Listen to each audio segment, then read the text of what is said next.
Halo, selamat pagi. Semangat pagi di hari Kamis ini. Semoga menjadi hari yang bahagia bukan cuma buat saya dan Bintang, tapi juga buat pemirsa yang ada di rumah. Berjumpa lagi dengan saya Ahmad Wafa Dan saya Bintang Maharani yang dapat menemani Anda di program Berita Pagi ini.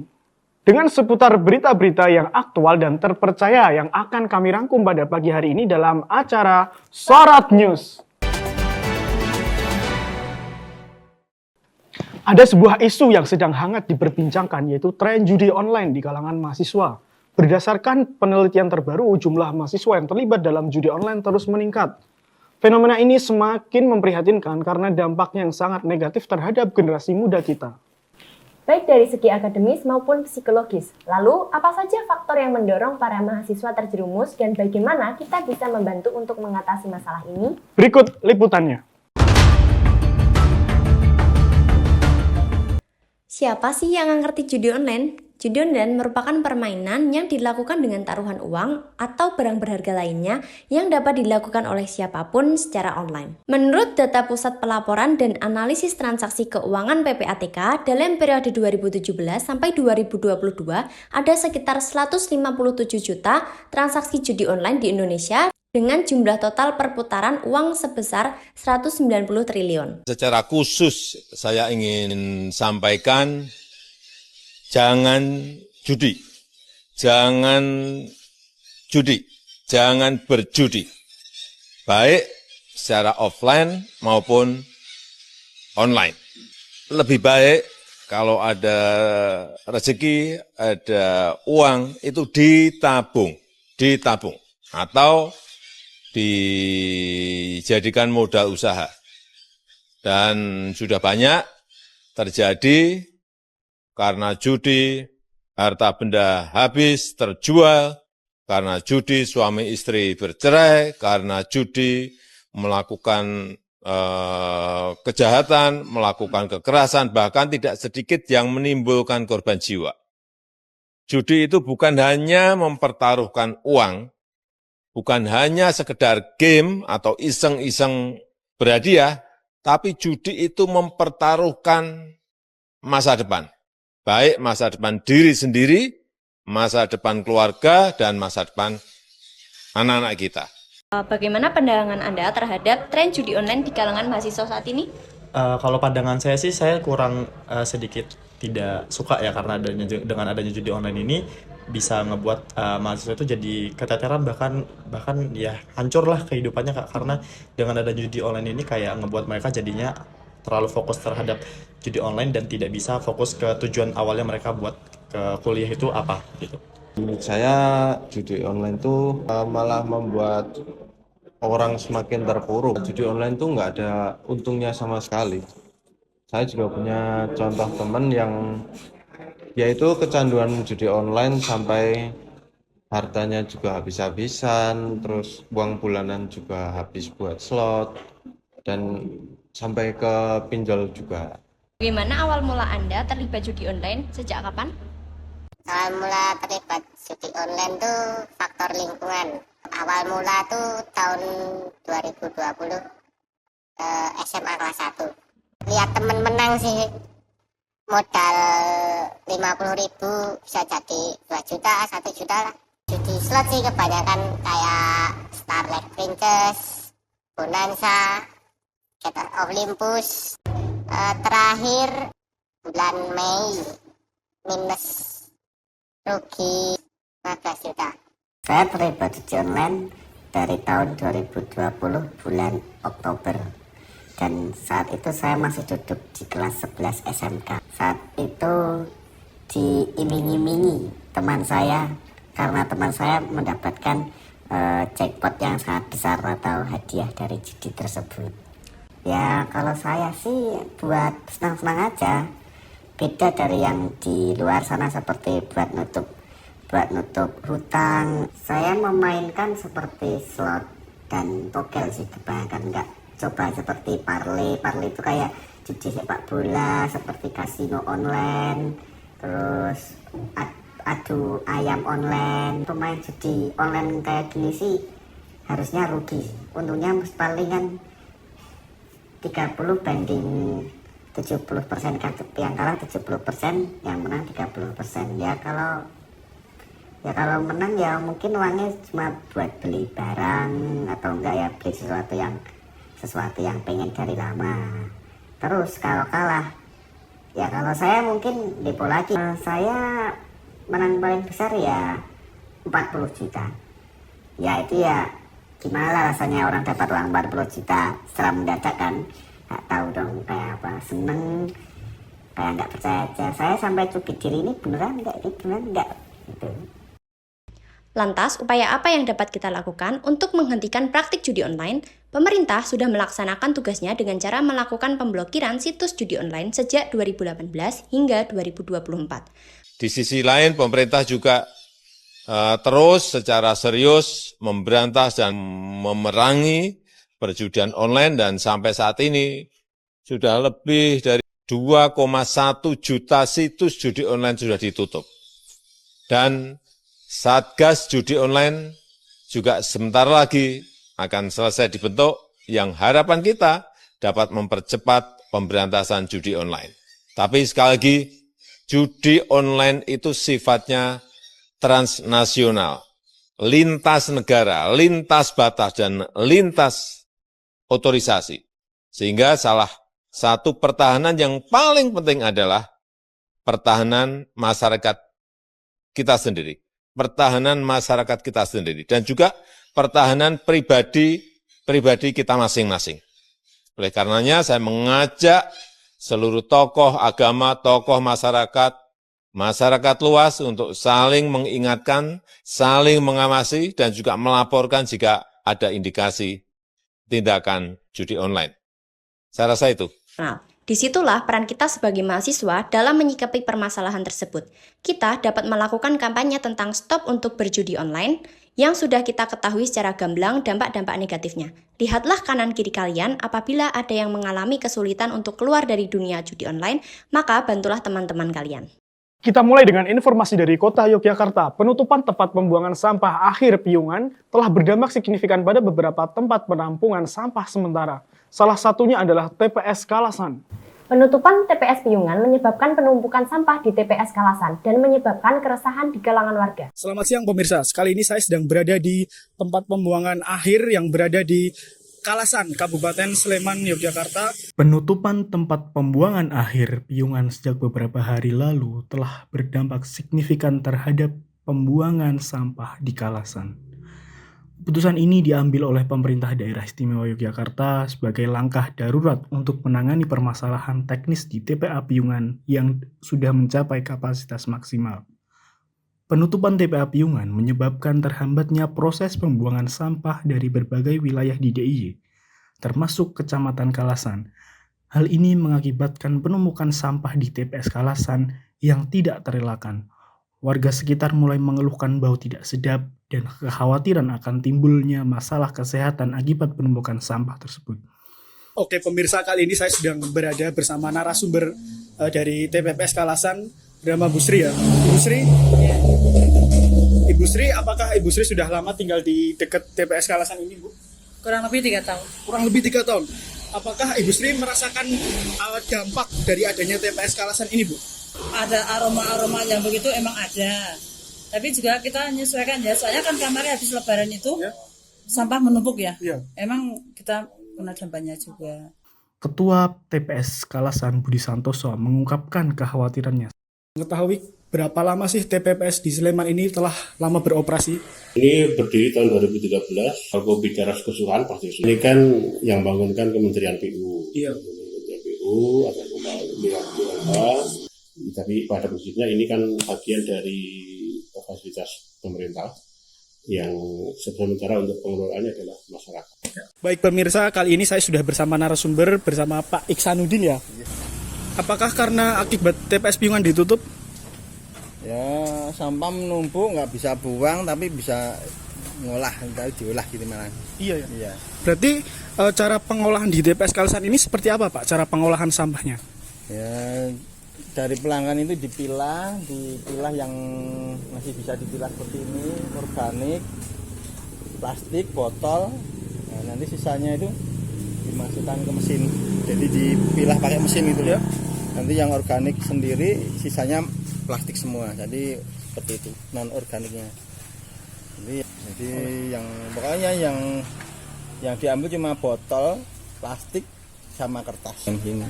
Pemerintah daerah juga menghimbau masyarakat untuk mengurangi produksi sampah rumah tangga dan lebih aktif dalam kegiatan daur ulang. Sebagai langkah awal untuk mengurangi beban TPS selama TPA Piungan ditutup. Jangan kemana-mana pemirsa, kami akan kembali setelah jeda pariwara berikut ini.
Pemirsa, bulan Ramadan adalah bulan yang dinantikan oleh seluruh umat muslim. Untuk menyambut bulan suci dan penuh berkah ini, banyak event yang bermunculan.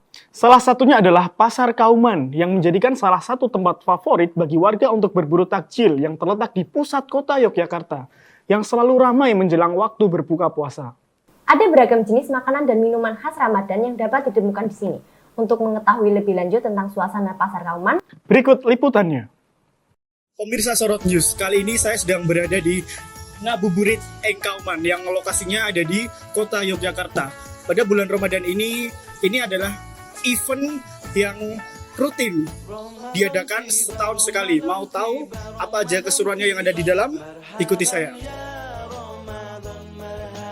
Berburu takjil merupakan satu tradisi yang hanya dilakukan satu kali dalam setahun. Contohnya pada Pasar Kauman ini, pasar yang terkenal dengan kegiatan berburu takjilnya yang terletak di pusat kota Yogyakarta. Dinina. Asalnya dari mana, Mbak? Saya asli sini di Bantul. Oh, Bantul? Iya, Jogja.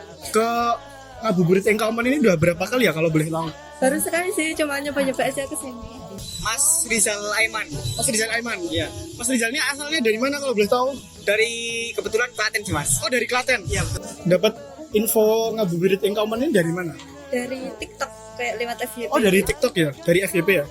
Pasar Ramadan Kauman ini infonya dari mana, Mas? Kebetulan FYP TikTok sih, FYP TikTok sama banyak yang viral lah di kabar Jogja.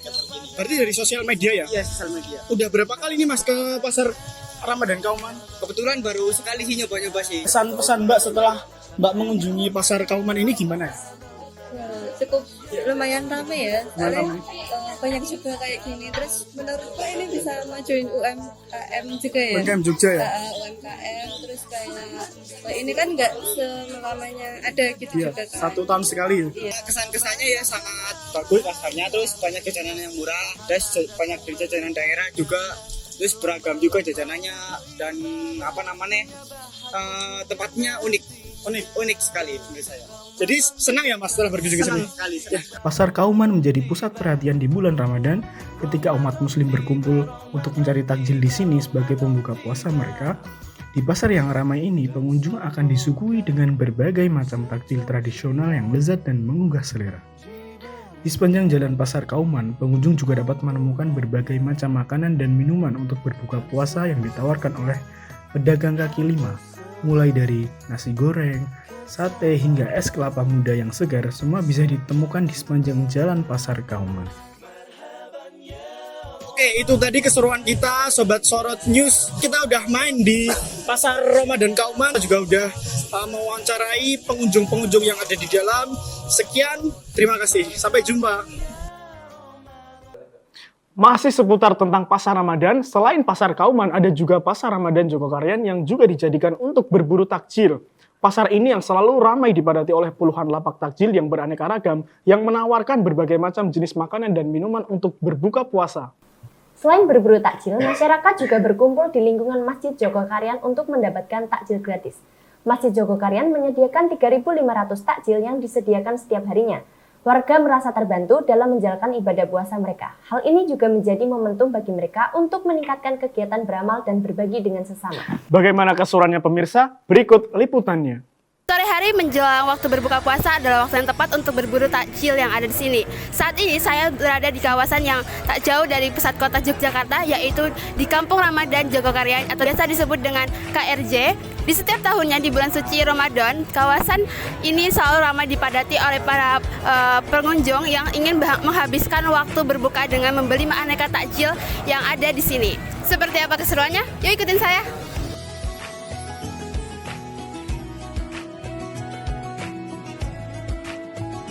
Kampung Ramadan Jogokarian di Yogyakarta menjadi salah satu yang dinanti-nanti warga setiap bulan puasa tiba. Bagaimana top favorit? Destinasi yang satu ini menawarkan rekomendasi ngabuburit di pasar sore, berburu ragam takjil dan kuliner kekinian hingga tradisional untuk berbuka puasa. Ada juga 3.500 porsi menu berbuka puasa yang dibagikan gratis oleh Masjid Jogokarian kepada setiap pengunjung yang datang. Saya Raka dari Bali. Saya Fala dari Jogja. Kita lagi cari buka puasa dan salah satunya di sini makanannya lengkap ya, jadi jajanannya banyak, terus minuman juga ada. Selain itu juga ada makanan gratis juga ya, takjil gratis dari Jogja. Harganya juga terjangkau yang lainnya. Dan nasi jajanan yang kalian favorit? Kalau aku sendiri sih suka takjil gratisnya yang dari masjid langsung sana. Walaupun gratis tuh rasanya enak gitu loh, bisa dinikmatin gitu. Kalau aku sendiri ada salah satu Batagor Bandung ya di sini yang enak banget di salah satu jajaran situ. Jelang waktu berbuka, ribuan masyarakat kompak duduk lesehan dengan meralas tikar, beratap langit sore, nikmatnya suasana Ramadan yang selalu membuat rindu warga Yogyakarta. Gita Triana Desi melaporkan dari kota Yogyakarta. Menjelang perayaan Hari Raya Idul Fitri, harga bahan pokok di berbagai daerah terutama Yogyakarta kembali mengalami kenaikan yang signifikan. Fenomena ini tidak hanya membebani masyarakat, namun juga menimbulkan kekhawatiran akan stabilitas harga di masa mendatang. Untuk mengetahui lebih lanjut tentang situasi terkini, berikut liputannya. Pemirsa, masih bersama saya, Saiful Taufikur Rahman. Kali ini saya berada di Pasar Condong Datuk Sleman, Yogyakarta. Untuk kesempatan kali ini, saya akan meliput mengenai kenaikan harga pangan di jelang Hari Raya Idul Fitri 2024. Sejak kapan harga-harga dari kebutuhan pokok ini naik, Bu? Sebelum puasa. Sebelum puasa. Sebelum puasa udah naik. Harga pokok melonjak menjelang Hari Raya Idul Fitri. Pasar Condong Catur, Yogyakarta. Menjelang Idul Fitri mengalami kenaikan bahan pokok. Kenaikan ini menimbulkan kekhawatiran di kalangan masyarakat yang tengah mempersiapkan diri untuk merayakan Hari Raya. Selama beberapa pekan akhir, harga pokok sejumlah barang kebutuhan pokok, termasuk bahan makanan, pakaian, dan bahan bakar, melonjak secara signifikan.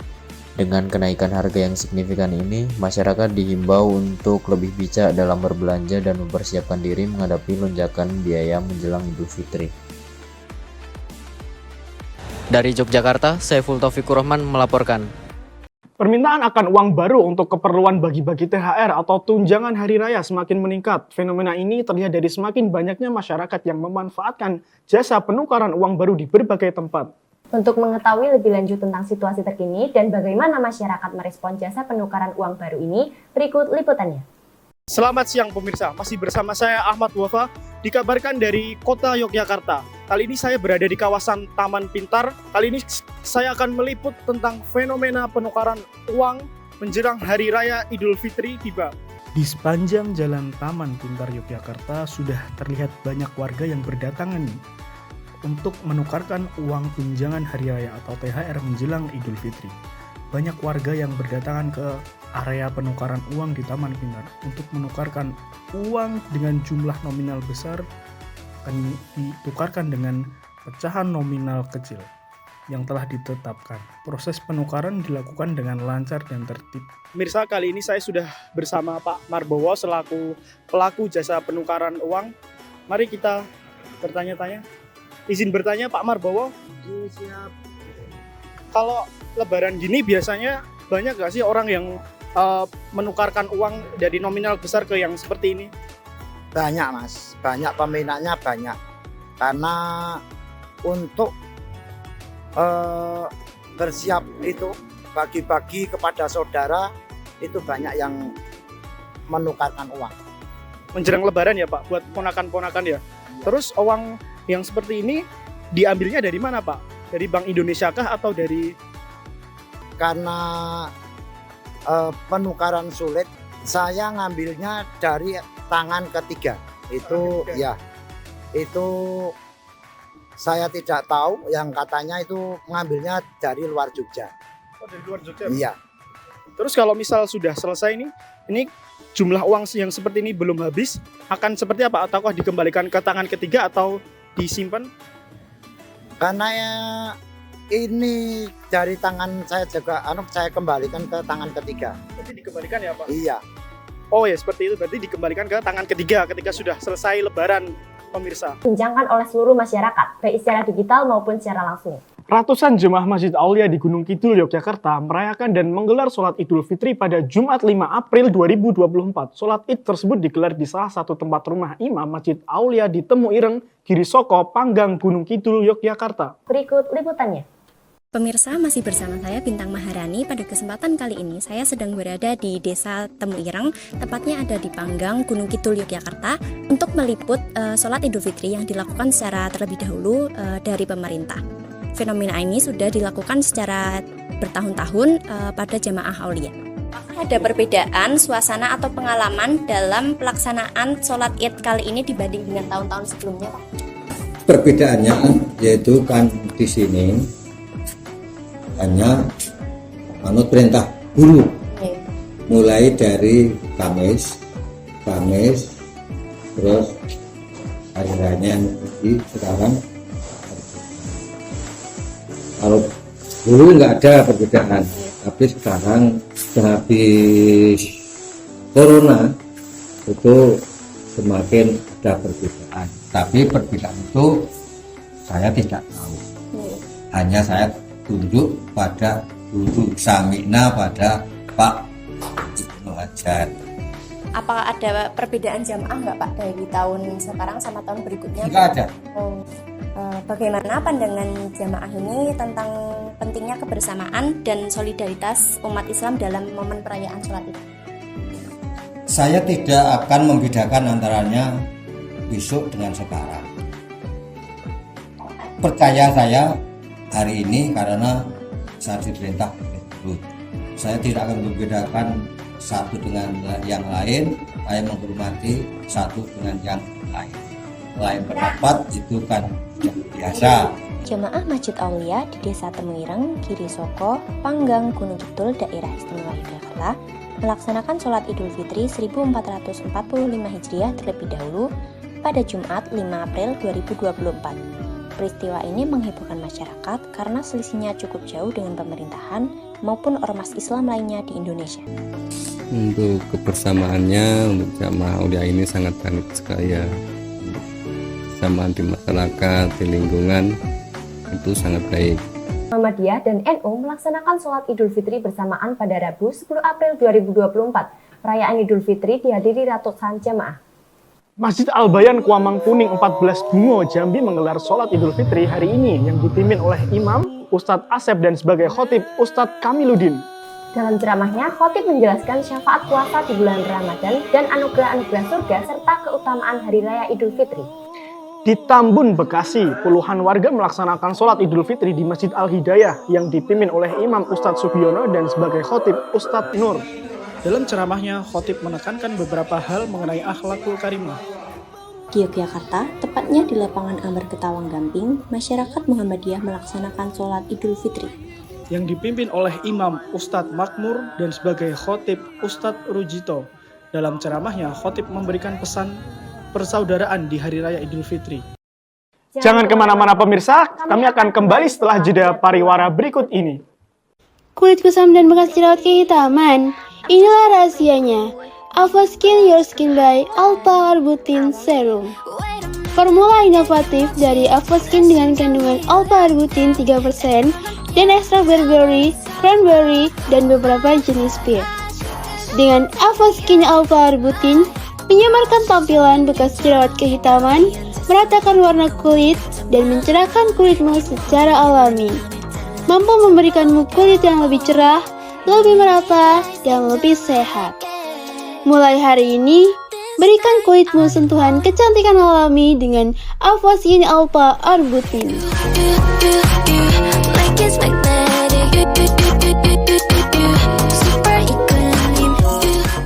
Avo, kecantikan yang terangkat dengan alami. From nature to nature. Our real skin better. Avaskin.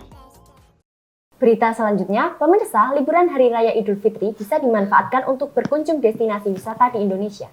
Di Kabupaten Gunung Kidul terdapat pantai yang cantik, tersembunyi, dan istimewa yang wajib dikunjungi. Pantai apa yang dimaksud? Kita akan simak liputan Bagas Aryo. Berikut liputannya. Di bawah langit biru yang luas, di mana ombak berirama memeluk pantai, terhampar keindahan yang tiada tara. Pemirsa Serot News, pada kali ini saya sedang berada di Pantai Gunung Kidul, lebih tepatnya Pantai Buluk. Mau tahu kelanjutannya? Mari ikuti saya. Pantai Buluk menawarkan keindahan alam yang masih alami dan jauh dari keramaian. Dikelilingi oleh tebing-tebing kars yang menjulang tinggi dan jembatan dari kayu yang bisa diseberangi untuk menikmati keindahan Pantai Buluk. Saya Faza. Oh, Faza. Dari mana, Mas? Saya sekolah di Mantika. Oh, Mantika. Mas mengetahui Pantai Buluk ini dari mana ya? Oh, kebetulan saya juga tahu dari rumah. Ada pantai bagus nih di Gunung Kidul. Pengen cobalah di sini. Udah lama dari kemarin terus baru kesampaian sekarang nyoba. Menurut Mas, Pantai Buluk ini sesuai sama ekspektasinya Mas gak sih? Sesuai, Mas. Sesuai ya? Sesuai. Dari segi apa aja, Mas, kira-kira? Dari segi view-nya mungkin, Mas, juga suasananya. Kalau sesuai. perbedaan sama pantai-pantai lain gitu? Ya jelas ada perbedaannya, Mas. Kayak dari suasananya mungkin beda ya, Mas. Kayak sini mungkin adem, terus lebih asri. Jadi nggak banyak pengunjung gitu ya? Pantainya bersih gitu, Mas. Jadi kita mengambil kesini gitu. Pantai Buluk menawarkan pemandangan yang menakjubkan bagi para pengunjungnya. Pasir putih yang lembut berpadu dengan warna biru laut yang memukau menjadikan pantai ini sebagai tempat yang ideal untuk bersantai sambil menikmati keindahan alam. Keindahan alam yang ditawarkan Pantai Buluk sangatlah sebanding dengan usaha yang harus dilakukan untuk mencapainya. Bagi Anda yang ingin menjauh sejenak dari keramaian dan menikmati keindahan alam yang masih alami, Pantai Buluk adalah destinasi yang patut untuk dikunjungi di Gunung Kidul. Dengan menjaga kelestarian alam, kita dapat terus menikmati pesona Pantai Buluk untuk generasi mendatang. Masih seputar kota Yogyakarta yang menjadi salah satu lokasi yang selalu menjadi tujuan wisata di malam hari, yaitu alun-alun Kidul Yogyakarta. Untuk persiapan wisata malam ini sudah dimulai sejak sore. Bagaimana keseruannya? Berikut liputannya. Kali ini saya berada di alun-alun Kidul Yogyakarta, salah satu tempat pariwisata di Yogyakarta. Apa saja keseruan di dalamnya? Mari kita simak bersama-sama. Alun-alun Kidul di Yogyakarta adalah tempat yang menarik dengan berbagai kuliner dan hiburan tradisional. Di sana, Anda bisa menikmati makanan khas seperti seafood, dimsum, dan alpukat kotok. Menurut aku menarik karena di sini banyak jajanannya sama lingkungannya indah gitu. Oke. Karena aku warlock jarang sih, paling cuma kalau ada saudara datang gitu. Paling setahun paling cuma 2-3 kali. Pesan-pesan untuk alun-alun Kidul Yogyakarta. Pesan-pesannya untuk alun-alun Kidul, ini tempatnya asik, banyak jajanan. Saya di sini bersama dengan Mbak Siska. Mbak Siska asalnya dari Klaten. Kalau menurut saya dari alun-alun Kidul ini karena adanya 2 pohon beringin yang ada dan banyak orang tuh yang mencoba dengan menyewa penutup matanya. Terus habis itu melewati pohon beringin tersebut. Dan di sini juga banyak sekali penjual yang ada di setiap sorenya. Kalau terlalu sering pun enggak, cuman pernah sih beberapa kali untuk datang ke sini. Oke. Yang terakhir Mbak, ada nggak kesan-pesan untuk alun-alun Kidul Yogyakarta? Untuk saya mungkin ngasih pesannya aja ya Kak. Pesannya itu di sini tuh suasananya kalau sore itu nyaman buat nongkrong lah, buat jajan seperti itu. Beralih ke berita selanjutnya pemirsa, kajian ukhuwah remaja Masjid Ambar Ketawang atau Kurma Kabupaten Sleman menggelar karnaval takbir pada tanggal 16 Juni 2024 yang ke-1445 Hijriah yang dihadiri oleh Bupati Sleman, Yogyakarta. Selamat malam pemirsa Sorot News, saya Risa Zanur Safa. Saat ini saya berada di Festival Takbir Keliling Ambar Ketawang, Gamping, Yogyakarta. Bagaimana keseruannya? Berikut liputannya. Lantunan takbir keliling yang diadakan oleh Kajian Ukhuwah Remaja Masjid Ambar Ketawang bersama PHBI dan Kelurahan Ambar Ketawang di lapangan Ambar Ketawang, Gamping, Sleman, Yogyakarta. Karnaval takbir tersebut melombakan 21 masjid yang terdapat di satu kelurahan Ambar Ketawang dengan beragam maskot-maskot yang dibuat serta menambahkan pernak-pernik yang menarik. Kalau untuk di momen takbiran kali ini, yang pertama kan berbeda dengan takbiran di lainnya ya, Mbak. Iya. Soalnya di sini kan kita menghadirkan bupati dan juga namanya sendiri kita perebutan Piala Bupati. Dan itu pertama kalinya ada di Gamping juga. Dan kita selain itu kita juga mengusung tema budaya yang dimana karena identik dari kelurahan ini sendiri itu kaya akan budayanya sendiri. Selain dari FTKA juga biasanya ada BKK. Jadi kita mencoba mengakulturasikan ke dalam event kali ini. Banyak warga yang turut menyaksikan kemeriahan karnaval ini. Acara ini tidak hanya menjadi sarana hiburan, namun juga sebagai bentuk kebersamaan dalam menyambut kedatangan Hari Raya Idul Adha 1445 Hijriah. Saya Risa Zanur Safa melaporkan dari lapangan Ambar Ketawang, Gamping, Sleman, Yogyakarta. Masyarakat Yogyakarta pastinya sudah tidak asing dengan perayaan Grebek Besar. Grebek ini digelar untuk memperingati Hari Raya Idul Adha 1445 Hijriah. Sebuah perayaan besar yang menarik perhatian ribuan wisatawan dan warga lokal di setiap tahunnya. Yang terdapat 4 gunungan besar yang dibuat oleh Keraton Yogyakarta yang nantinya akan diarak dan diperebutkan oleh masyarakat. Pemirsa Sorot News, sekarang saya sedang berada di Masjid Gede Agung Yogyakarta. Di sini saya akan meliput tentang Grebek Besar Idul Adha. Apa saja keseruannya? Mari ikuti saya. Tradisi Grebek Besar yang digelar di Yogyakarta. Warga Yogyakarta merayakan Hari Raya Idul Adha dengan penuh kegembiraan dan kehikmatan melalui tradisi Grebek Besar yang ikonik. Ribuan warga dan wisatawan memadati area Keraton Yogyakarta untuk menyaksikan prosesi budaya yang telah menjadi bagian tak terpisahkan dari perayaan Idul Adha di kota budaya ini. Prosesi Grebek Besar diawali dengan doa bersama di Masjid Gede Kauman, di mana Sultan Hamengkubuwono X serta keluarga keraton dan para pejabat daerah hadir untuk memanjatkan doa syukur dan keselamatan. Dari Kerajaan Mataram Islam, ya. Jadi untuk acara ini sebenarnya kalau kita mengutip ke sejarah yang ada itu akan menunjuk ke sangkut pautnya mengenai 2 gamelan seketi yang disakralkan yang ada di Keraton Jogja sama di Surakarta. Dan kalau Grebek sendiri kan ini intinya bentuk sedekah dari keraton kepada masyarakat. Nanti makna dari apa tadi yang dibagikan itu semuanya mempunyai filosofi tersendiri. Itu nanti ada yang berbentuk canting, berbentuk kembang atau bentuk itu semuanya kayak sebuah ada filosofinya masing-masing. Cuma kalau untuk gunungan itu akan dilambangkan pada simbol bentuk gunungannya. Jadi gunungan tadi ada 4 gunungan, yang pertama gunungan Katung, yang kedua adalah gunungan Estri atau gunungan Setri, yang ketiga itu gepak yang hanya tadi kalau Mas lihat kayu aja yang dipikul, terus yang ketiga itu ada gunungan darat, yang keempat gunungan Pauh. Setelah itu, Sultan beserta rombongan mengarah gunungan. Sebuah susunan hasil bumi yang dibentuk menyerupai kecil dari keraton menuju Masjid Gede Kauman. Gunungan yang dibawa dalam proses ini terdiri dari berbagai hasil bumi seperti sayuran, buah-buahan, padi, dan aneka hasil pertanian lainnya. Gunungan ini kemudian diperebutkan oleh masyarakat sebagai simbol keberkahan dan rasa syukur atas rezeki yang melimpah. Tradisi ini menggambarkan hubungan erat antara budaya Jawa dan nilai-nilai Islam, di mana elemen-elemen budaya lokal diintegrasikan dengan perayaan keagamaan.